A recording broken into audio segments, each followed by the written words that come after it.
প্রধানমন্ত্রী শেখ হাসিনা বলেছেন, বন্যা দুর্গত এলাকায় প্রতিটি মানুষের খাদ্য নিশ্চিত করা হবে। প্রয়োজনে বিনামূল্যে খাদ্য সরবরাহ করবে সরকার। সকালে গাইবান্ধার গোবিন্দগঞ্জে বন্যায় ক্ষতিগ্রস্তদের মাঝে ত্রাণ বিতরণের সময় এই প্রতিশ্রুতি দেন তিনি। আহ্বান জানান, আগামী ফসল না ওঠা পর্যন্ত সব ধরনের কৃষি ঋণ আদায় বন্ধ রাখার।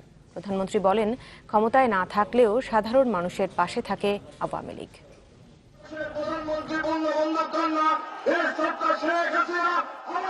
গাইবান্ধার গোবিন্দগঞ্জ ঈদগাহ মাঠে বন্যায় সব হারানো মানুষের পাশে এসে দাঁড়ালেন প্রধানমন্ত্রী শেখ হাসিনা। বন্যার পূর্বাভাস থাকায় সরকার জনগণের পাশে দাঁড়ানোর প্রস্তুতি আগে থেকে নিয়েছে জানিয়ে প্রধানমন্ত্রী বলেন, গাইবান্ধার বন্যা দুর্গত মানুষের জন্য প্রায় 1400 মেট্রিক টন চাল ও 44 লাখ টাকা বরাদ্দ দেয়া হয়েছে। যারা নদী ভাঙার কবলে পড়েছেন এবং ঘরবাড়ি হারিয়েছেন, আমরা আপনাদের জন্য ঘরবাড়ি তৈরি করে দেব। যাদের ভূমি নাই, আমরা টিন এবং টাকার ব্যবস্থা করে দিচ্ছি, যাতে করে ঘরবাড়ি তৈরি করা এবং মেরামত করে নিতে পারেন, সেই ব্যবস্থা আমরা করে দিচ্ছি। প্রধানমন্ত্রী বলেন, আগামী ফসল না ওঠা পর্যন্ত কৃষি ঋণ আদায় বন্ধ থাকবে। যেখানে যেখানে ফসল নষ্ট হয়েছে, সেখানে যারা কৃষি ঋণ নিয়েছেন তার সুদ আদায় বন্ধ থাকবে এবং পুনরায় যাতে আপনারা চাষবাস করতে পারেন তার ব্যবস্থাও আমরা করব। আপনারা কখনোই মনোবল হারাবেন না।